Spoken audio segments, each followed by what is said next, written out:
لله رب العالمين والعاقبة للمتقين ولا عدوان إلا على الظالمين وصلى الله على نبينا الأمين وعلى آله وأصحابه أجمعين.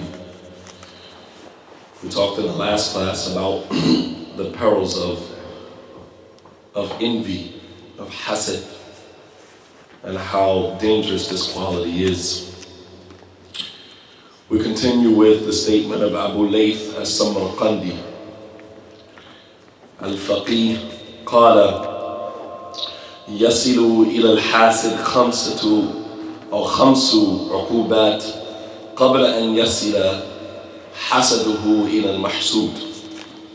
There are 5 punishments that come to the envious person before his envy even reaches the person that he is envious of. 5 punishments that come to the hasid, the envious person, before his envy even reaches the person that he is envious of. Number 1, أولها هم لا ينقطع, is a perpetual state of anxiety. Because when you're envious of someone, you're constantly worrying about what they have. Why do they have it? How long do they have it? Do they still have it? Constantly worried about this person and what they have. So a perpetual state of anxiety that never leads to.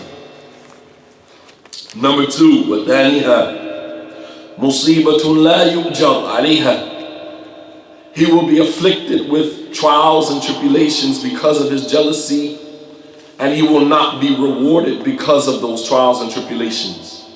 In a normal instance, when Allah tests us with something, we're rewarded for our patience, we're rewarded for the endurance that we exert during the time of trial and tribulation.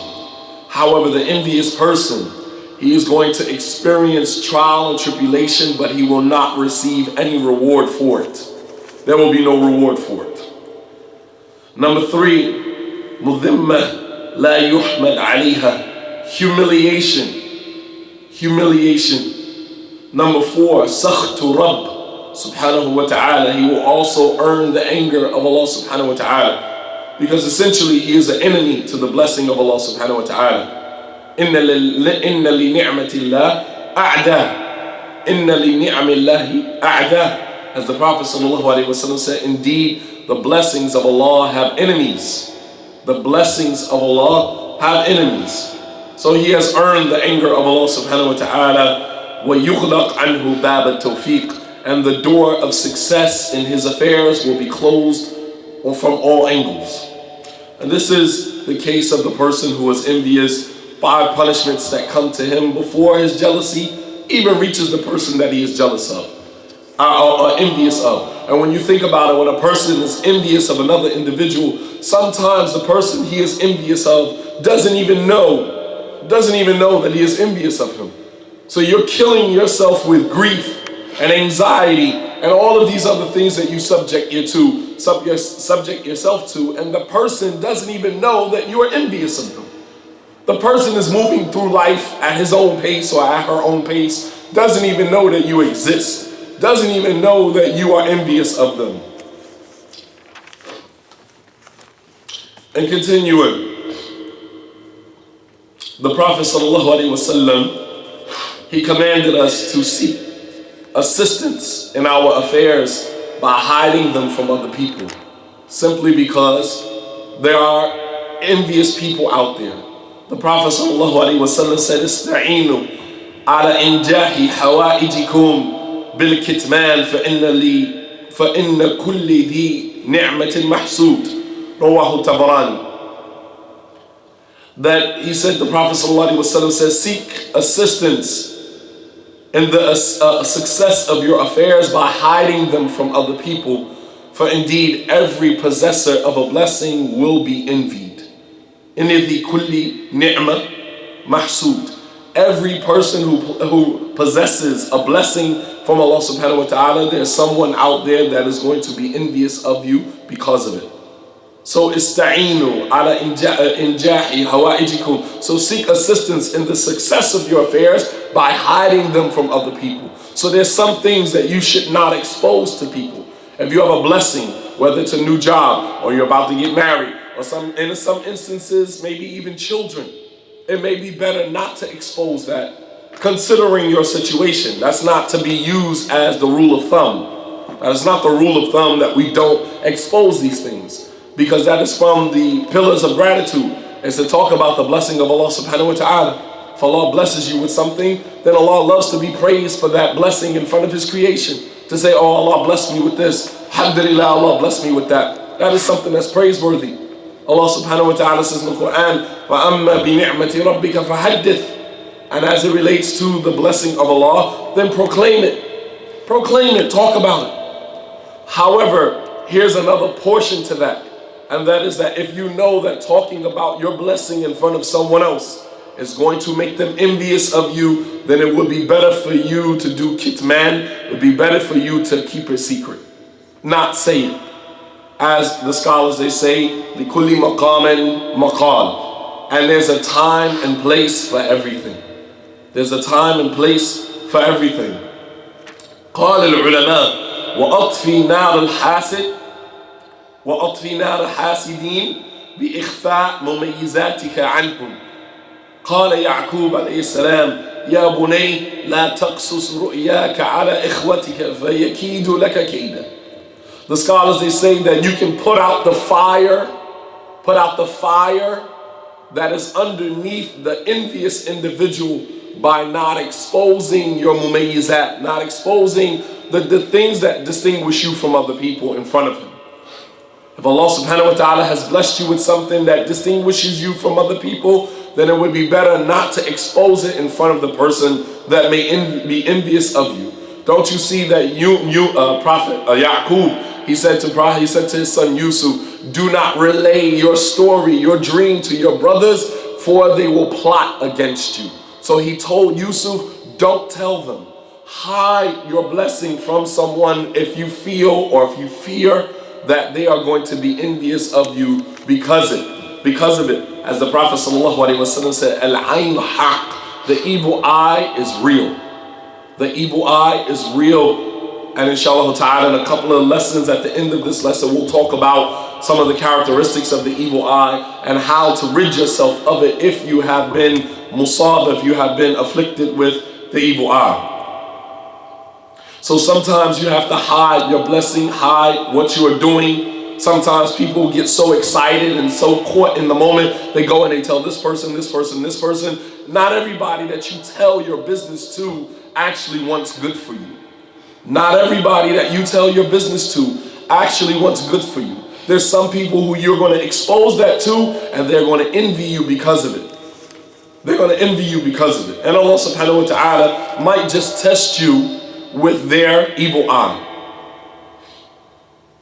قال العلماء أن الحسد أول ذنب عصي الله سبحانه وتعالى في السماء، يعني حسد إبليس لآدم، وأول ذنب عصي الله به في الأرض، يعني حسد ابن آدم لأخيه حتى قتله.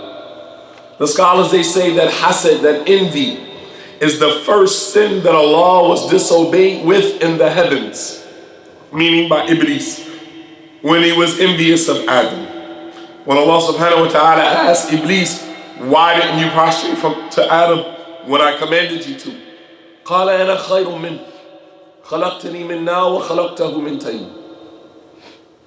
He said that I am better than him.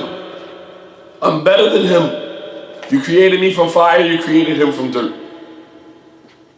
And another ayah, he said, لم أكن لأسجد لبشر خلقته من صلصال من حمأ مسنون. Is not befitting for me to prostrate to someone that you created from dirt, from clay, from the earth. It's not befitting for me to prostrate to someone like that. But the whole while he was envious of Adam, even when Allah created the body of Adam, before the soul was blown into his body. Shaitan, Iblis, used to pass by his body every day and be jealous and envious of the body of Adam, his form, his figure, his shape. And he would enter in through his nose and exit through his anal. The same thing that he does today. When we sleep, he ties 3 knots in the back of our neck and he enters through the khayshun, through the nose, which is why most of the time when you wake up from sleep, you'll find that your nose is very stuffy, which is the benefit of wudu. So when you blow the water up your nose and spit it out, this is what clears the nose. But he enters through the nose and he exits through the anal. In the salat, sometimes you may feel something in your stomach. You may feel like you have to break wind. That is the shaitan blowing on you to try to disturb you in your salat. The Prophet ﷺ was asked, if I feel something in my stomach while I'm in the salat, should I leave the rank? The Prophet ﷺ said, no, حَتَّى تَجِدَ الرِّيحَ أَوْ تَسْمَعْ. He said, no, do not leave the rank until you smell something or you hear it. Why? Because that is shaitan trying to disturb you. The same thing that he did with our father Adam. But there was an envy there. The first sin that Allah was disobeyed with in the heavens was envy. And the first sin that Allah was disobeyed with on earth was envy. And that was one of the Adam's sons towards the other. Habil and Qabil. Well, Qabil killed Habil simply because Allah subhanahu wa ta'ala commanded him to marry a woman, commanded him to marry a woman, and Qabil wanted to marry Habil's wife. And so Allah subhanahu wa ta'ala told him to offer a sacrifice, offer a qurban. And Habil, he offered a qurban. Qabil, he offered something meager. And Allah subhanahu wa ta'ala accepted from Habil and not Qabil. And as a result of that, he killed his own brother out of envy. Out of envy. So envy was the first sin that Allah was disobeyed with above the heavens. And it was the first sin that Allah subhanahu wa ta'ala was disobeyed with on the earth. قال عبد الله بن مسعود رضي الله تعالى عنه, and we'll end with this. ثلاث هن أصل كل خطيئة فاتقوهن واحذروهن. Abdullah ibn Mas'ud radiallahu ta'ala anhu, he said there are three qualities that is the foundation, the essence of every sin that you see on earth. Every sin that you see on earth traces its origin back to three sins. Three sins. وَاحْذُرُوهُنَّ. Be aware of these three sins. إِيَّاكُمْ وَالْكِبْرَ فَإِنَّ إِبْلِيسَ حَمَلَهُ وَالْكِبْرَ عَلَى أَنْ لَا يَسْجُدَ لِآدَمَ. He said, I caution you against arrogance. إِيَّاكُمْ وَالْكِبْرَ. For indeed, arrogance was the same sin that drove Iblis not to prostrate to Adam. Drove Iblis not to prostrate to Adam. And when you look at the vast majority of the sins, if we could break them down into three parts, 1/3 of all of the sins that are on the earth finds its origin back to kibr, to pride, haughtiness, arrogance. He said, number 2, وَإِيَّاكُمْ وَالْحِرْصِ فَإِنَّ آدَمْ حَمَلَهُ وَالْحِرْصِ عَلَىٰ أَنْ يَأْكُلْ مِنَ الشَّجَرَةِ. He said, and I warn you against being overzealous about your desires. In pursuit of your desires, he said, because this is the same sin that caused Adam to eat from the tree that Allah subhanahu wa ta'ala told him not to eat from. Just being persistently in pursuit of your desires. You throw everything else out the window and you go right after what you want, what your ambitions drive you to. Without looking at anything else, you're inebriated, intoxicated by your own ambitions, and you don't see anything else. Adam knew that that was the same tree that Allah commanded him not to eat from.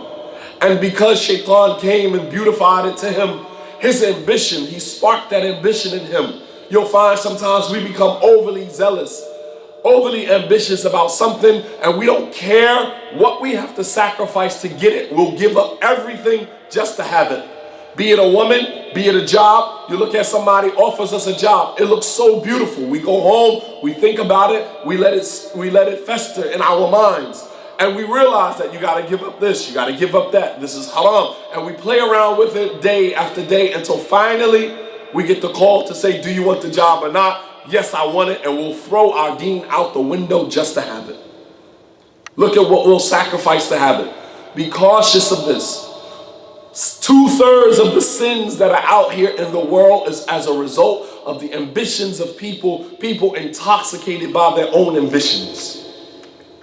Number 3, والحسد فإن بني آدم فإن ابني آدم إنما قتل أحدهما صاحبه حسدا. He said, and the third sin is envy, hasad. He said, because one of the 2 sons of Adam killed his own brother purely out of envy. Purely out of envy. So if we had to break the sins down in the world into 3 categories, we would find that the vast majority of the sin that we see in the world are either due to the fact of, or either finds its origin in either kibr, arrogance, hasad, or just pure ambition, without looking at the pros and cons, the benefits, the detriments that may come to you as a result of it. And these are qualities, here again, that we should look within ourselves to make sure that this is not something that we are afflicted with. Allah subhanahu wa ta'ala can test any one of us with any one of these qualities. Sometimes these things might be genetic, things that are passed down to us from our parents, things that we saw and things that we see in our parents. Look at your parents and then compare that to what you see in yourself. Sometimes the answer to some of the problems that we suffer from, some of the ills that we suffer from internally, is just a simple look at your parents. A simple look at your parents. If you don't believe that certain qualities are genetically passed down from generation to generation, look at the qualities that we possess of hastiness. Where do you think we got that from? We got that from Adam alayhi salam. The Prophet sallallahu alaihi wasallam said that if it was not for the hastiness of Adam, none of the children of Adam would be hasty today. That is a quality that we inherited from our father Adam. And if we can inherit that quality generation after generation after generation, all the way up until our time now, then how do you think that you cannot inherit the qualities of your parents only one generation away? Only one generation away. So it's important for us to be aware of our ills. As the scholars say, nisful ilaj ma'rifatul illah, that half of your cure is recognizing that you have a problem. Half of your cure is recognizing at least that you have a problem. هذا وصلى الله على نبينا محمد وعلى آله وصحبه وسلم تسليما كثيرا وسبحانك ربك رب العزة عما يصفون وسلام على المرسلين والحمد لله رب العالمين والسلام عليكم ورحمة الله وبركاته.